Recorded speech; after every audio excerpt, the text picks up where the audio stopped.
I want to talk about Netflix making this just massive, massive change. It kind of has the internet in an uproar. Netflix, back in 2017, they put out a tweet specifically about whether or not people should be sharing their passwords with others. And the famous tweet says, "Love is sharing a password. Love is sharing a password." In other words, look, we're Netflix, man. We're cool. We're not like your mother's video rental store, where you just have to turn it on time or you're going to get a late fee. We're Netflix. We're super chill. Like, you want 25 people to have your password and all use your Netflix account? Go for it. That was 2017, and it stands in really stark contrast to what is now happening, which is quite different. Now, Netflix is putting in place policies, and the point of the policy is to keep people from sharing their passwords. They are no longer okay with people just kind of willy-nilly letting other people have access to their accounts, having like 45 different little squares of people who are all using it in different parts of the world. And they're going to crack down on this. And apparently the way they're going to do it is if you're sharing your password with other people, they're not necessarily going to come in and block it or shut you down. They're just going to charge you for it. And a lot of people see this as hypocrisy and they see this as inconsistency. It reminds me of something Jesus said. He said, "Let your yes be yes and your no be no." In other words, be consistent. And the problem is, as humans, we are like inconsistency machines. We are just rarely ever consistent with almost anything that we do. And so this is no different. We are just inconsistent. We're inconsistent people. We want to do something one day and we don't want to do it the other, even on the smallest things. Like, how many times has a new body style of a car come out and your very first thought was, "I hate that"? And then the car becomes more ubiquitous. You start seeing it on the road all of the time. And 3 weeks later, you're like, "I'd really like to drive one of those." It just happens so fast. We're just inconsistent. We meet someone and we're like, I do not like this person. I don't get good vibes. 4 months later, they're your very best friend. We're just inconsistent.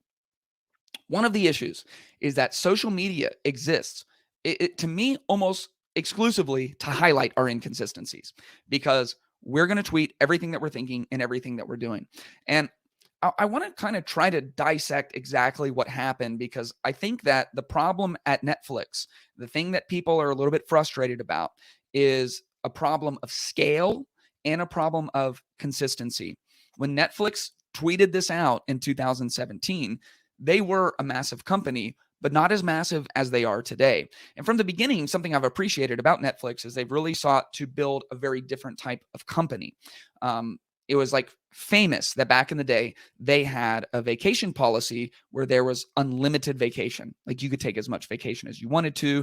There was actually a minimum requirement. You had to take a certain amount of vacation. And then several years later, they kind of reversed that when they had some new leadership. And now they've kind of reversed the reverse and landed in a happy medium where they still have an incredibly flexible policy. And all of those are cultural things. They want to build a different kind of culture, somewhere where people love to come to work, somewhere where people feel served and flexible and empowered and trusted, and all of those things. And that's where you get a tweet like, "Love is sharing a password." Do your thing. We're not just all about money, man. We want to spread Netflix and good content. And now they're like, "Actually, we do need some of that money. So we're going to charge you if you share your password." I am also trying to build a culture at MetaChurch, where we have a staff who loves to come to work. And we try to evaluate that all the time. We say at the level of the board who oversees MetaChurch, people's lives should be better because they work here. Anything that we can reasonably do to make people's lives better for working here, we should do it. If we can do it, we should do it. And so that's where we stand on those things. At the same time, fortunately for me, people have gone ahead of me, like Netflix, like Google, like a lot of people who tried to create these really cool, fun cultures and work environments. And what I noticed is that while culture always can scale, like, you can have this great culture at the core and the values that guide you, your policies often cannot scale. Culture can certainly scale, but policies often cannot scale. And what that created in us who are helping to lead MetaChurch is an approach where we always try to stay humble. Jesus said, for everyone who exalts himself will be humbled, and he who humbles himself will be exalted. And part of what we do on social media is we speak in absolutes, and we should learn from Star Wars that only Siths speak in absolutes, which is kind of confusing because the Jedi say that, and that is an absolute statement. So they're saying you absolutely shouldn't speak in absolutes, which is a little bit of a quandary or a paradox. But regardless, we speak in absolutes, and we speak a lot of times from a position of pride. Love is sharing a password. This is who we are. This is what we're about. We're not like these other people. And the way that we've tried to do this at MetaChurch is through a lens of as much humility as possible. And so we actually have at MetaChurch an unlimited vacation policy. It's one of the things that I learned from people like Netflix. But the way that we talk about it in our employee handbook and the way that we communicate about it when we're talking about it in staff settings is we always say, for now. For now, we have an unlimited vacation policy. And if someday that doesn't serve what we're doing at MetaChurch, then we will change it.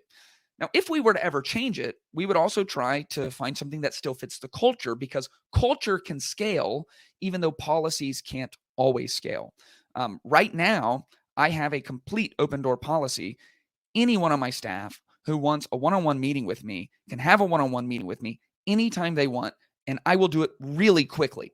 At my previous church, I think in my direct report chain, there was around 45 people.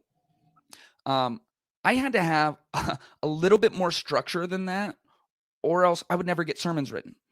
And so that is a policy that potentially can't scale. Now, we might have 10 staff members forever, and I can always do that. And that would be great for me to always have that much access to everyone that I'm working with. But the culture behind it, the culture can scale if you can think that way and if you can be creative. But you have to approach these things with humility. And so with all of our policies, and especially the ones that are a little bit out of the box and that are helping to at least set the foundation of who we're trying to be as a culture, we have to try and be humble, because humility protects us from highlighting our inconsistencies. And I'm talking about this on the organizational level, but this happens in your life as well, because we often say things from a position of pride and we speak in absolutes. And when we're young, we say, oh man, I am never going to do that. And this is like, a tale as old as time, where you're a kid and you say, man, when I'm a parent someday, I'm never going to do X, Y, or Z that my parents do. And then just wait, because you're going to have kids and you're going to literally turn into your parent. You're going to literally turn into your mom, and it's going to slap you in the face like, oh my gosh. And it's like every 30-year-old calls their parents and is like, I was an idiot. You were right about everything. I am so sorry. Because we speak from pride and we're inconsistent beings. When I was 18 years old, my college roommate and I, we had this song, and it was somewhat joking, but it was also quite prideful. And it was like our theme song, and it was a country song. And we just had all these aspirations and all these dreams.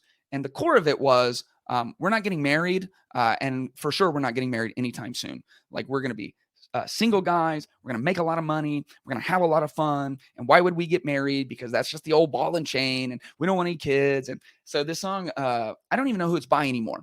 But it says, I've learned my lesson, and here's what it is. They all want a wife and a couple of kids, and right in the middle is where they want me. But I'm never gonna get married. That was the song. I'm never gonna get married. That was when I was 18. When I was 19, I met Katie and her 2 kids. Fell in love. Courted for 3 years. 22, 4 years later, after like blasting this song, like, that's it, man. At 18, I'd gone to college to play basketball. I was married to the game, bro. I was like, man, if I get married, I'll be 40 or 50, I'm going to do this whole like get married late thing, just this immature thought. 4 years later, I'm married and have 2 kids. We are inconsistency machines. Luckily, when I was 18, social media wasn't just everywhere. We weren't all sharing all of our thoughts with each other all the time. And so I would just suggest humility. I would suggest that if you're 8 or 18 or 28 or 38, You have no idea who you're going to be in 5 years. You have no idea what you're going to think in 10 years.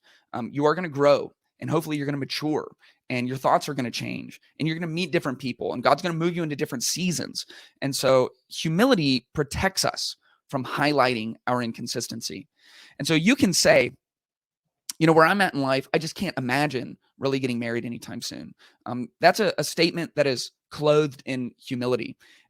It just leaves room open. We can say we're going to have unlimited vacation here in this organization for as long as it makes sense for us and actually serves our purpose and serves our culture. And if someday it doesn't, then you make those changes. We have a lot of benefits. We try to just make people's lives better. And when we introduce them, we always say, we're doing this for now, and we hope we can do it forever. But if something changes or this doesn't serve the organization anymore, then we're going to have to change course. And we just try to clothe everything in humility so we can let our yes be yes and our no be no. And if you speak in terms of humility, the other thing that it does is when you actually know you have conviction around a subject, when you really say yes or you really say no, when you have your non-negotiables, people will believe you because you've been consistent over time.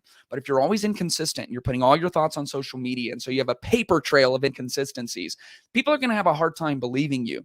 And whether that's in your relationships or your marriage or your parenting or in your leadership in the marketplace, if you are inconsistent, it is going to create insecurity in the people that you are responsible to. Instead, be humble. Allow your humility to protect you from that inconsistency. And then when you really have a conviction, your yes will be yes and your no will be no.